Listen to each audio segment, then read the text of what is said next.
Hello students, आज का हमारा टॉपिक है ओहम्स लॉ ऑफ क्लास 10। सबसे पहले हमने पढ़ना है कि ओहम्स लॉ की सिग्निफिकेंस क्या है। सो बेसिकली ओहम्स लॉ की सिग्निफिकेंस ये है कि it is a relationship between voltage and current. Voltage और करंट के बीच में एक रिलेशनशिप को डिस्क्राइब करता है, that is called as Ohm's law. ठीक है, फॉर सिंप्लिसिटी सपोज करो एक सर्किट बनाते हैं कि एक बैटरी है, किसी वोल्ट की बैटरी होगी, कोई ना कोई इसको वोल्टेज हम देंगे और ऊपर सर्किट में एक बल्ब अटैच किया है, एक बल्ब कनेक्ट किया है। तो जब बैटरी को ऑन करेंगे, जैसे सपोज करो हम यहाँ पे की लगा लेते हैं, इसको ऑन करते हैं, स्विच ऑन करते हैं, तो यहाँ से positive to negative current flow करना शुरू कर देता है। अब देखो सपोज करो मैं 2 वोल्ट इसको वोल्टेज अप्लाई करती हूँ, पोटेंशियल डिफरेंस अप्लाई करती हूँ, तो ये जो बल्ब है ये ग्लो करेगा। ठीक है, जैसे इसमें करंट फ्लो करेगा तो डेफिनेटली ये ग्लो करेगा। अगर मैं 2 वोल्ट की बजाय 5 वोल्ट इसको मतलब पोटेंशियल डिफरेंस अप्लाई करती हूँ, तो क्योंकि वोल्टेज ज़्यादा है तो करंट भी ज़्यादा फ्लो करेगा, तो ये जो बल्ब है ग्लो करेगा और ज़्यादा ग्लो करेगा पहले से भी। सपोज अगर मैं 5 वोल्ट की बजाय 12 वोल्ट इसको पोटेंशियल डिफरेंस अप्लाई करती हूँ, वोल्टेज अप्लाई करती हूँ, तो ये करंट उसके कॉरस्पॉन्डिंग और ज़्यादा इंक्रीज़ हो जाएगा और ये जो बल्ब है ये बहुत ज़्यादा ग्लो करेगा। तो इससे क्या क्लियर होता है, क्या जस्टिफाई होता है कि जैसे जैसे हम वोल्टेज की वैल्यूज़ को इंक्रीज़ कर रहे हैं वैसे वैसे करंट जो है वो भी इंक्रीज़ कर रहा है, जिसकी वजह से एक बल्ब जो है वो ग्लो कर रहा है more and more and more. So basically हमने बोला था कि it is a relationship between voltage and current, मतलब with increase in the voltage current increases. और अगर मैं 12 से 5 और 5 से 2 इसको डिक्रीज़ करती जाऊंगी तो ये जो बल्ब ग्लो कर रहा था ये और ज़्यादा कम होता जाएगा। तो अगर मैं वोल्टेज बढ़ाऊंगी तो करंट बढ़ेगा, वोल्टेज कम करूंगी तो करंट भी कम होगा। सो बेसिकली जो करंट है that is directly proportional to voltage applied. जितनी हमने वोल्टेज अप्लाई की है उसके कॉरस्पॉन्डिंग करंट की वैल्यू इंक्रीज या डिक्रीज होगी। So I is proportional to V, हम इसको ऐसे भी लिख सकते हैं, और V is proportional to I। ठीक है, उसके बाद हम क्या करेंगे, इस प्रोपोर्शनैलिटी को रिमूव कर देंगे तो साथ में आ जाएगा constant, that constant is equal to I R into I और I into R। Equation number 1, this equation number 1 is called as Ohm's law.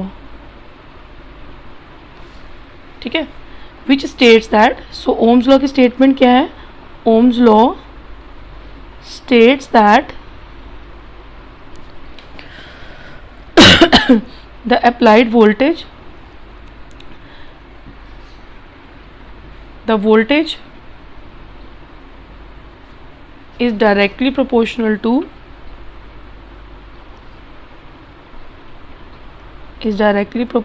to electric current at constant temperature। मतलब कि ये जो हम एक्सपेरिमेंट परफॉर्म कर रहे हैं इसमें टेम्परेचर का बहुत रोल है, एक ही टेम्परेचर पे ये एक्सपेरिमेंट परफॉर्म किया जाता है। अगर हम टेम्परेचर वेरी करते हैं, इंक्रीज़ या डिक्रीज़ करते हैं, तो इसमें भी चेंजेस आ सकते हैं।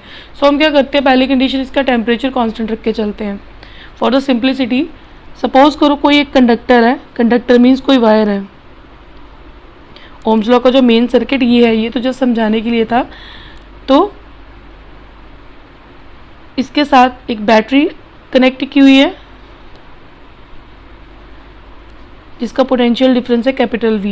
This is a higher potential, this is a lower potential of the battery, and जो करंट है वो हायर टू लोअर में फ्लो करता है, दिस इज़ कैपिटल I।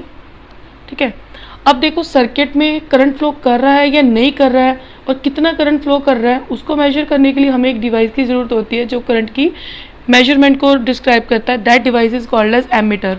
और एमीटर ये आपको पता ही होगा कि सर्किट में सीरीज़ में लगता है, मतलब उस पॉइंट के ऊपर लगता है जहाँ पे टोटल करंट की वैल्यू हमें पता चल सके। एक तो ये पॉइंट है जहाँ पे हम एमीटर लगा सकते हैं क्योंकि यहाँ से टोटल करंट जा रहा है, और एक ये पॉइंट है जहाँ पे हम एमीटर कनेक्ट कर सकते हैं।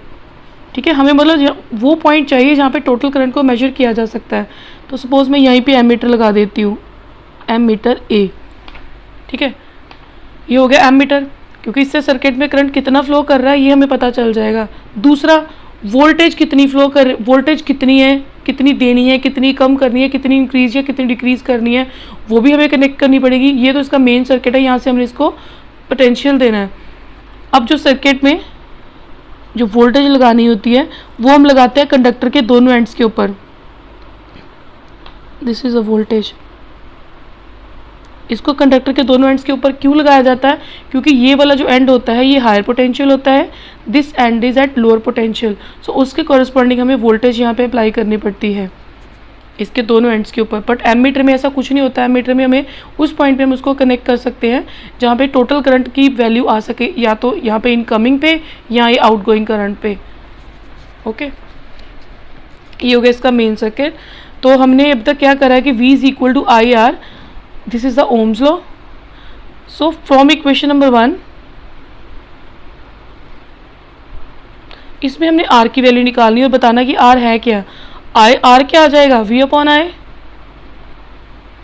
नंबर 2, वेयर R क्या है? R is a constant of proportionality called as resistance of the material, या कंडक्टर कह सकते हो। अब ये रेजिस्टेंस वर्ड, रेजिस्टेंस क्या है? The opposition offered to the flow of current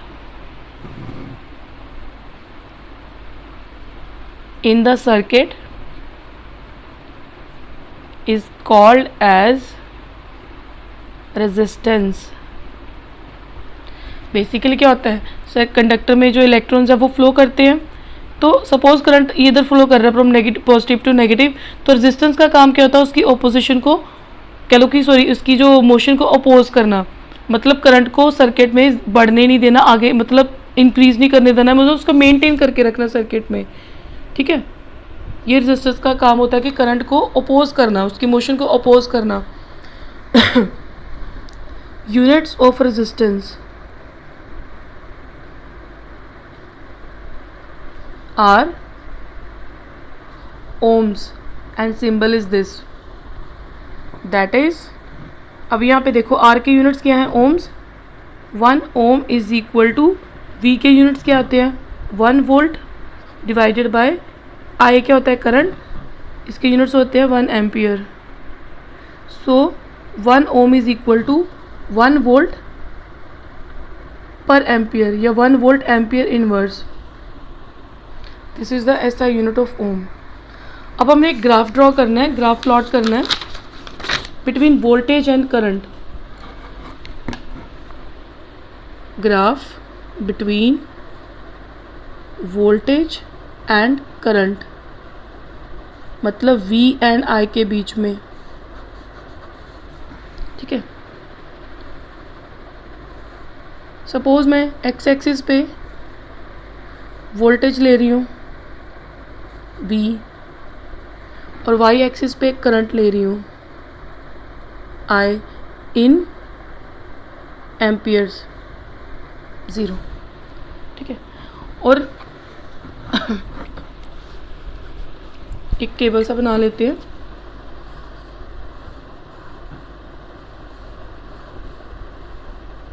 we I, suppose अगर मैं वोल्टेज ले रही हूँ 2 वोल्ट और करंट आ रहा है 4 एम्पियर्स। ठीक है, ये वोल्ट्स हैं, ये एम्पियर्स में है। अगर मैं 3 वोल्ट्स ले रही हूँ और करंट आ रहा है 6 एम्पियर्स। अगर मैं 4 वोल्ट ले रही हूँ, करंट आ रहा है 8 एम्पियर्स। अगर मैं 5 वोल्ट ले रही हूँ और करंट आ रहा है 10 एम्पियर्स, मतलब with increase in voltage current increases, ठीक है। तो उसका ग्राफ क्या बनेगा? अब देखो वोल्टेज आ रही है 2 3 4 5, तो लिख लूँगी 2 3 4 5 6 एंड सो ऑन।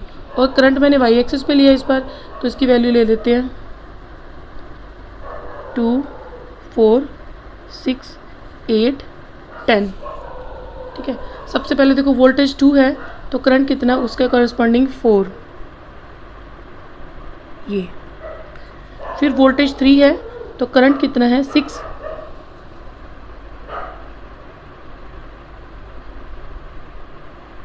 फिर वोल्टेज है 4 तो करंट कितना है 8,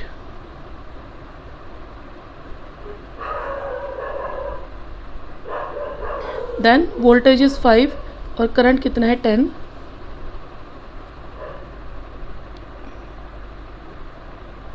तो इसका ग्राफ क्या आ जाएगा? स्ट्रेट लाइन ग्राफ आ जाएगा, मतलब ऐसा ग्राफ। अगर ये V है, ये I है, तो ये इसका ग्राफ आ जाएगा, ठीक है। और this is the slope of the graph, तो इसकी स्लोप क्या आ जाएगी? मतलब tan थीटा क्या आ जाएगा? ये y एक्सिस है, ये x एक्सिस है, ये क्या आ जाएगा tan थीटा इसका?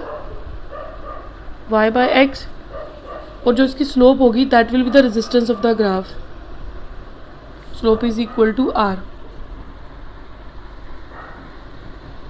अगर हम स्लोप अगर कर रहे हैं, इस यहाँ पे हम अगर ले रहे हैं v, यहाँ पे मैं i ले रही हूँ, तब ये tan theta y by x आ जाएगा, क्योंकि v बाई आई होता है ना, r equal to v by I होता है, तो tan थीटा आ जाएगा y बाई एक्स मतलब r। और अगर मैं ग्राफ ये वाला बना रही हूँ, यहाँ पे ले रही हूँ v, चलो इसकी ज़रूरत है नहीं, वैसे यही ठीक है, y बाई एक्स एक ही तो हमने स्लोप ड्रॉ करनी है, slope is equal to y by x equal to r, तो ये आ जाएगा स्लोप ऑफ द ग्राफ। तो अब तक हमने ओम्स लॉ में बेसिकली क्या किया है कि with increase in voltage current also increases and vice versa, that is with increase in voltage current increases and vice versa, मतलब with decrease in voltage current also decreases, which is Ohm's law. Thank you very much.